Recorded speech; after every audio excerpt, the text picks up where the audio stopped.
नमस्कार। आज हम बात करेंगे भारतीय संविधान में दिए गए कुछ बेहद जरूरी अधिकारों की। ये वो अधिकार हैं जो हर नागरिक को सुरक्षा और सम्मान का एक वादा देते हैं। पर सवाल ये है कि ये वादे असल में काम कैसे करते हैं। चलिए आज इसी की तह तक चलते हैं। 54 साल सुनने में ये बस एक नंबर लगता है ना? पर क्या ये सिर्फ एक नंबर है या इससे कहीं ज्यादा?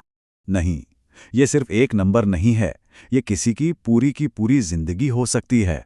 जरा सोचिए, 54 साल में क्या कुछ नहीं बदल जाता और क्या कुछ नहीं खो जाता।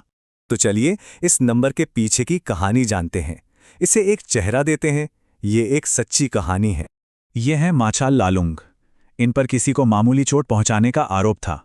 जब उन्हें गिरफ्तार किया गया तो उनकी उम्र थी सिर्फ 23 साल, और जब वो रिहा हुए तो 77 साल के हो चुके थे। इन पूरे 54 सालों में उनके केस की एक बार भी सुनवाई नहीं हुई। सोचिए, एक बार भी नहीं। ये तो न्याय का पूरी तरह से गला घोटना हुआ। तो फिर सवाल ये उठता है कि हमारे सिस्टम में ऐसी भयानक गलतियों को रोकने के लिए आखिर व्यवस्था क्या है? और इसका जवाब हमारे संविधान में ही छिपा है, एक वादे के रूप में। एक ऐसा वादा जो देश के हर एक नागरिक से किया गया है। देखिए, ज्यादातर लोकतांत्रिक देशों के संविधान में नागरिकों के अधिकारों की एक लिस्ट होती है। भारत में इसी लिस्ट को हम मौलिक अधिकार या फंडामेंटल राइट्स कहते हैं। आप इन्हें एक तरह की लक्ष्मण रेखा समझ सकते हैं, जो सरकार की ताकत पर खींची गई है। ये पक्का करती है कि सरकार अपनी मनमानी ना कर सके। तो हमारे संविधान में मुख्य रूप से 6 मौलिक अधिकार दिए गए हैं। एक एक करके देखते हैं।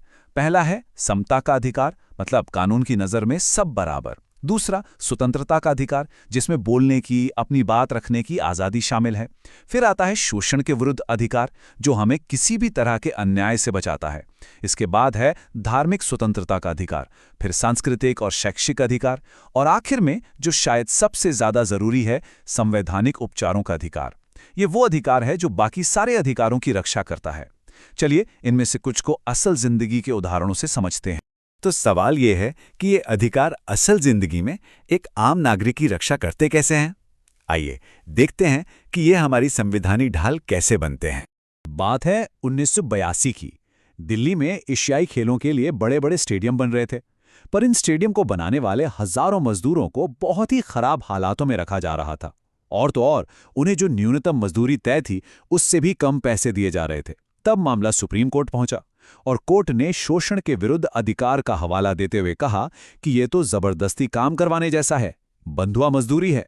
बस उस एक फैसले ने हजारों मजदूरों को उनका हक दिला दिया। ये एक बेहतरीन मिसाल है कि हमारे अधिकार कितने ताकतवर हैं। अच्छा, अब एक और कहानी सुनिए। स्वदेश कुमार नाम के एक व्यक्ति अपने गांव जाते हैं। उनके साथ उनका एक दोस्त भी है जो दलित समुदाय से है।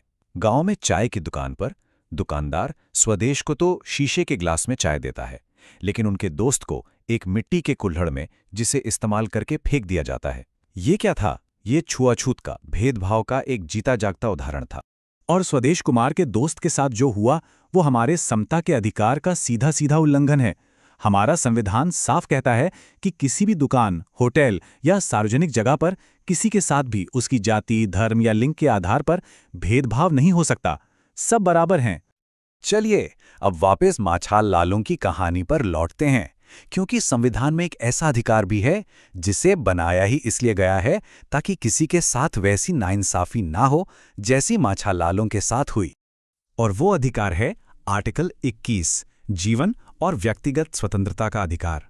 इसका मतलब बहुत सीधा और साफ है।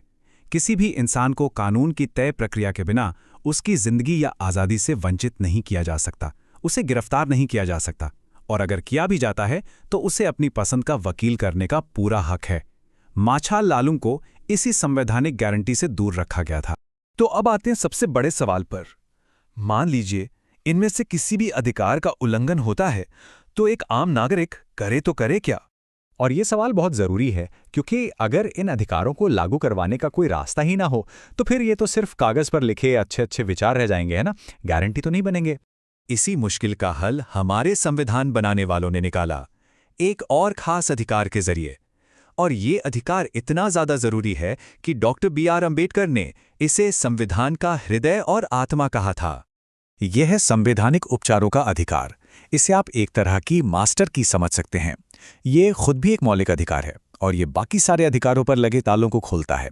मतलब अगर आपके किसी भी मौलिक अधिकार का हनन होता है तो आप इस अधिकार का इस्तेमाल करके सीधे हाई कोर्ट या सुप्रीम कोर्ट जा सकते हैं।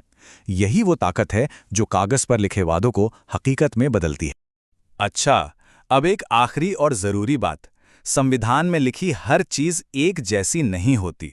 एक बहुत ही जरूरी फर्क है जिसे समझना जरूरी है। देखिए, एक तरफ है मौलिक अधिकार, ये वो गारंटी है जिन्हें आप कोर्ट में जाकर लागू करवा सकते हैं। दूसरी तरफ है नीति निर्देशक तत्व या डायरेक्टिव प्रिंसिपल्स। ये सरकार के लिए एक तरह के नैतिक दिशा निर्देश हैं। मतलब सरकार से उम्मीद की जाती है कि वो नीतियां बनाते समय इन बातों का ध्यान रखेगी।